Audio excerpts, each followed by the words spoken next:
सगळ्यांचं स्वागत. नमस्कार, मी अमित गद्रे. छत्रपती शिवाजी महाराजांबद्दल वादग्रस्त वक्तव्य केलेले अभिनेते राहुल सोलापूरकर यांच्या अडचणीत आणखीन वाढ होण्याची शक्यता आहे. राहुल सोलापूरकर यांचा आणखीन एक व्हिडिओ व्हायरल झालेला आहे. एका मुलाखतीत राहुल सोलापूरकर यांनी डॉक्टर बाबासाहेब आंबेडकर यांना दत्तक घेण्यात आल्याचं वक्तव्य केलेलं आहे. त्यांचं हे वक्तव्य सध्या सोशल मीडियावरती व्हायरल होत असून त्यांच्या या वक्तव्यानंतर त्यांच्यावरती जोरदार टीका होते.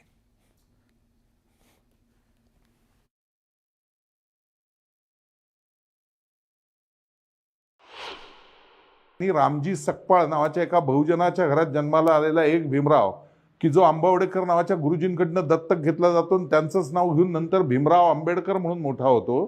त्यांनी प्रचंड अभ्यास केल्यामुळे वेदांमध्ये जसं म्हणलेलं आहे स ब्रह्म जानयती ती ब्राह्मणः, म्हणजे अभ्यास करून सगळं तो मोठं झालेलं आहे. तसं त्या अर्थाने भीमराव आंबेडकर ब्राह्मण ठरतात वेदांमध्ये. आता ह्याच्या कानाखाली जाळ काढला म्हणजे कानशिलात वाजवली की ह्याच्यातला मनुवाद बरोबर झाला. काय गरज आहे यांना शिवाजी महाराजांबद्दल बोलायची, बाबासाहेबांबद्दल बोलायची आणि उगाच समाजामध्ये विष कालवायची. सोलापूरकर, तुम्ही जिथे असाल तुम्ही बाबासाहेबांना अरे तुरे म्हणताय की तो ते अरे आम्ही म्हणू तो आमचा बाप आहे. बाप तू म्हणशील का माझा बाप आहे हा? अरे तुला एवढं बोलण्याचं स्वातंत्र्य त्या बाबासाहेबांनी दिलं. गप आपले शब्द मागे घे. शिवाजी महाराजांबद्दलचे मी मागे घे आणि यांच्याबद्दलही मागे घे. नाहीतर कोणी नाही मारलं तरी चालेल, पण मी तुला जोडणार, मी तुला मारणार. बाबासाहेबांचा आणि शिवाजी महाराजांचा अपमान आम्ही नाही सहन करणार. लोकांना काय म्हणायचं ते म्हणू द्या. थेट तू त्यांना ब्राह्मण करतोयस आणि अरे तुरे, अरे तुझी लायकी काय? कुठेतरी एका पिक्चरमध्ये एक भूमिका घेतली म्हणजे तू काय मोठा अमिताभ बच्चन झालास की काय? डॉक्टर बाबासाहेब आंबेडकरांना दत्तक घेतलं आणि वेदानुसार डॉक्टर बाबासाहेब ब्राह्मण ठरतात असं धक्कादायक त्यांनी विधान केलं आहे. या त्यांच्या विधानाचा रिपब्लिकन पार्टी खरात पक्ष जाहीरपणे निषेध करत आहे. महाराष्ट्राचे माननीय मुख्यमंत्री देवेंद्र फडणवीस यांना आम्ही मागणी करत आहे की हा माणूस प्रत्येक वेळी महामानवांबद्दल अतिशय चुकीचं विधान करत आहे, त्याच्यावर कायदेशीर कारवाई करण्यात यावी. राहुल सोलापूरकरांनी आता तात्काळ डॉक्टर बाबासाहेब आंबेडकर यांच्या बुटावर नाक घासून जाहीर माफी मागावी, अन्यथा या सोलापूरकरला आम्ही राज्यामध्ये फिरू देणार नाही, त्याच्या तोंडाला काळ फासू. महाराष्ट्रातल्या युवकांना सांगायचं आहे, ज्या छत्रपती शिवाजी महाराज डॉक्टर बाबासाहेब आंबेडकरांच्या विषयी ह्याने अपशब्द वापरून जातीय तेढ निर्माण करण्याच्या दृष्टिकोनातून त्यानं वाक्य उपचारलंय. अशा राहुल सोलापूरकरांची मस्ती जिरवण्यासाठी त्याला दिसेल तिथं तुडवा, त्याला पायातल्या चपलीनं त्याचं तोंड फोडा, त्याचं तोंड रंगवा. जी पण कुणी त्याला पायातली चप्पल काढून मारील अशा माझ्याकडून अशा व्यक्तीला 1 लाखाचं आज बक्षीस जाहीर करतोय. राहुल सोलापूरकरनी आता मला असं वाटतं की ऐतिहासिक बाबींवर बोलणंच टाळलं पाहिजे असं मला आता वाटतं. राहुल सोलापूरकर मी देखील त्यांना चांगलं ओळखतो. कलाकार म्हणून ते ज्येष्ठ आहेत, त्यांचा इतिहासावर अभ्यास आहे. परंतु त्यांची छत्रपती शिवाजी महाराजांच्या बाबतीतली आग्र्याची सुटका ती देखील मी मुलाखत बघितली. आणि आज जर ते भारतरत्न डॉक्टर बाबासाहेब आंबेडकरांबद्दल काहीतरी बोलले असतील तर माझी त्यांना विनंती आहे मित्र म्हणून की त्यांनी आता इतिहासावर बोलणं टाळावं. दरम्यान राष्ट्रवादीचे शरदचंद्र पवार पक्षाचे आमदार रोहित पवार यांनी ट्विट करत राहुल सोलापूरकर यांना फटकारलेला आहे. बघूया. छत्रपती शिवरायांबाबत गरळ ओकल्यामुळे 8 दिवसांपूर्वीच माफी मागण्याची वेळ आलेला राहुल सोलापूरकर आता महामानव डॉक्टर बाबासाहेब आंबेडकर यांच्याविषयी बरळला. सरकारने एकतर त्यांच्यावरती येरवडा मेंटल हॉस्पिटलमध्ये चांगले उपचार करावेत आणि हा मेंटल नसेल तर त्याच्यावरती गुन्हा दाखल करून शेजारीच असलेल्या येरवडा जेलची निवांत हवा खायला पाठवून द्यावं. यावेळी तरी याचा लाड करू नये अशा प्रकारचं एक्स पोस्ट करण्यात आलेली आहे. सरपंच संतोष देशमुखांच्या हत्येला 2 महिने पूर्ण झालेले आहेत. मुख्य आरोपी कृष्णा आंधळे अजून सुद्धा फरार आहे. त्यामुळे धनंजय देशमुखांनी प्रशासनाला सवाल विचारलेला आहे. तर दुसरीकडे भाजप आमदार सुरेश धस यांनी मुंडेंच्या राजीनाम्याबाबत राष्ट्रवादीचे नेते निर्णय घेतील असं वक्तव्य केलेलं आहे. मात्र आरोपींना फाशी होईपर्यंत आम्ही शांत बसणार नाही असा इशारा सुद्धा सुरेश धस यांनी दिला आहे. सरपंच संतोष देशमुखांच्या हत्येचे राज्यभरात पडसाद उमटले. ठिकठिकाणी मोर्चे काढून नागरिकांनी त्यांच्या संतप्त भावना सरकारपर्यंत पोहोचवल्या. दुसरीकडे विरोधी पक्षांनीही या मुद्द्यावरून आक्रमक भूमिका घेतली. मराठा आंदोलक मनोज जरांगे पाटलांनी कठोर कारवाईची मागणी केली. इतकंच नव्हे तर सत्ताधारी महायुतीतील घटक पक्षांनीही कारवाई करण्याची मागणी केली.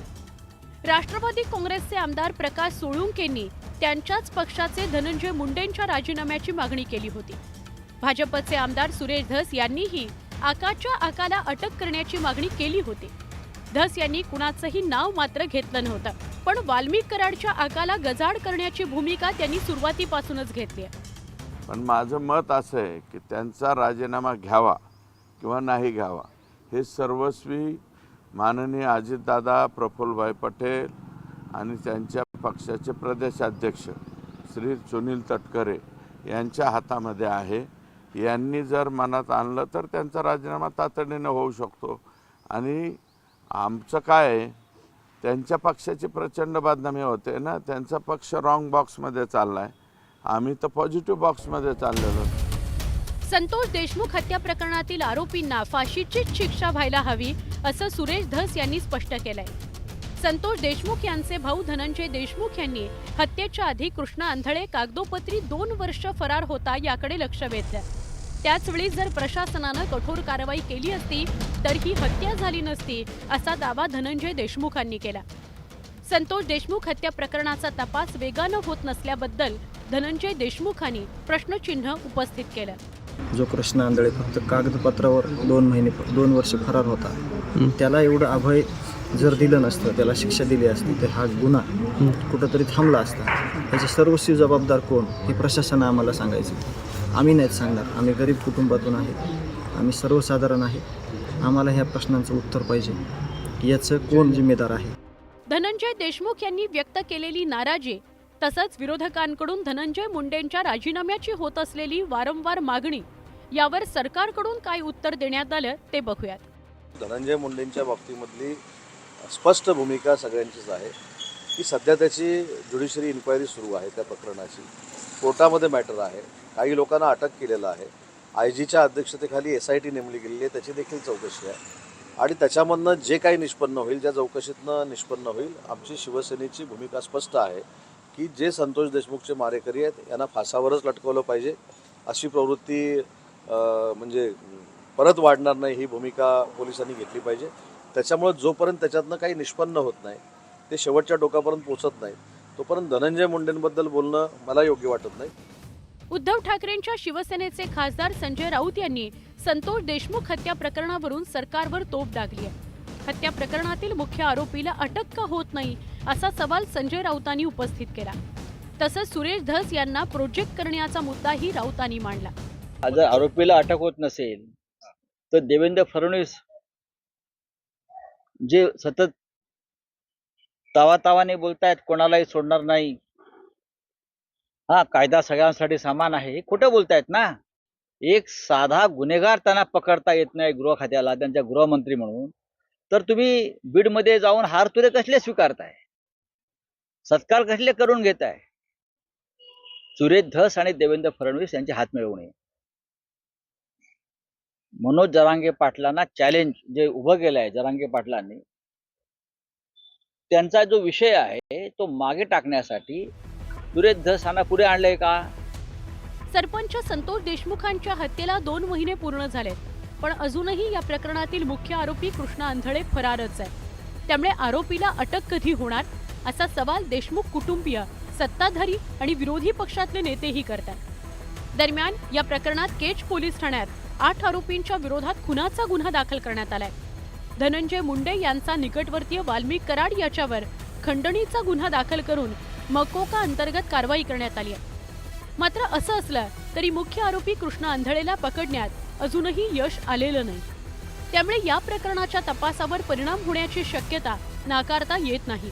आणि जोपर्यंत कृष्णा आंधळेला अटक होत नाही तोपर्यंत आरोप प्रत्यारोप थांबणारही नाहीत. Bureau report, news 18 Lokmat. इकडे कोकणामध्ये ठाकरेंच्या शिवसेनेला लवकरच एक मोठा धक्का बसण्याची शक्यता आहे. राजन साळवी एकनाथ शिंदेच्या नेतृत्वात शिवसेनेत प्रवेश करण्याची चर्चा आहे. राजन साळवी यांनी मात्र याबाबत दुजोरा दिलेला नाहीये. पक्षप्रवेशासाठी 10 तारखेला म्हणजे सोमवारी अंतिम बैठक पार पडणार असून प्रवेशाची तारीख निश्चित केली जाणार असल्याचं सूत्रांकडून सांगण्यात येत आहे. राजन साळवींना एकनाथ शिंदे प्रवेश देतील असं वाटत नाही असं मोठं विधान किरण सामंतांनी केलेलं आहे.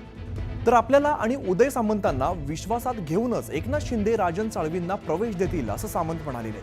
त्यामुळे पक्षप्रवेशाच्या चर्चेमध्ये साळवींच्या प्रवेशाला सामंतांचा विरोध असल्याची चर्चा आहे. या संदर्भामध्ये माझी अजून एकनाथ शिंदे साहेबांची चर्चा झालेली नाही. आम्ही याच्यावर सविस्तर चर्चा करू. त्याच्यानंतर ते पक्षामध्ये येत असताना त्यांच्या काय इच्छा आकांक्षा आहेत त्याच्यावर देखील चर्चा होणं गरजेचं आहे.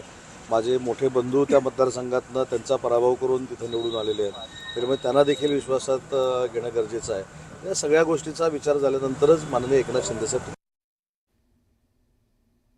दरम्यान कोकण 100% रिकामं होणार, ठाकरेंच्या पक्षाचं कोणीही राहणार नाही असा दावा गुलाबराव पाटलांनी केलाय. 100% खाली होणार. ऑपरेशन टायगर आता सक्सेस व्हायला सगळीकडे लागलेलं आहे. आता सगळीकडे महाराष्ट्रामध्ये हेच चित्र होणार आहे. खरी शिवसेना कोणाची हे सिद्ध झालेलं आहे. पण मी तुम्हाला जे सांगितलं की फार मोठी महाराष्ट्रामध्ये मुवमेंट सुरू आहे एकनाथ शिंदे साहेबांच्या नेतृत्वाखाली काम करण्याची, आणि त्याचेच पडसाद तुम्हाला हे सगळ्या बघायला मिळतात. माझ्याकडे 15 तारखेला स्वतः एकनाथ शिंदे साहेबांचा आभार दौरा आहे, त्याच्यामध्ये देखील मोठे प्रवेश होणार. दरम्यान ऑपरेशन टायगरवरून बोलताना संजय राऊत यांनी शिंदेंवरती निशाणा साधलेला आहे. शिंदेंचं ऑपरेशन कधी होईल हे त्यांना कळणार नाही असा टोला संजय राऊतांनी लगावलेला आहे. तर त्यावरती निलेश राणेंनी पलटवार केलाय. ऑपरेशन वगैरे आम्ही काही बोलून दाखवत नाही, वेळ आले की कळेलच. आणि आमच्या माणसांना वाचवण्यासाठी आम्ही प्रयत्न असं आहे की बघा, त्यांचं ऑपरेशन कधी होईल अमित शहा कडून ते त्यांना कळणार नाही. कोणाचा पत्ता कधी कोण कट करतोय? अहो, तुम्ही उद्धव ठाकरेचा पत्ता राजकारणातूनच कट करून टाकला, ते कधी तुम्ही बोलणार आहेत का नाही? उद्धव ठाकरेंना राजकीय दिवाळखोरीत टाकलं. उद्धव ठाकरेचा पत्ता वेळोवेळी कोणी काढला? पवारांचा माणूस आतमधून कोण आहे हे उद्धव ठाकरेंना एकदा कळलं तरी अशी वार्ताच कधी संजय राऊत त्यांच्या तोंडातून शोभत नाही. रायगड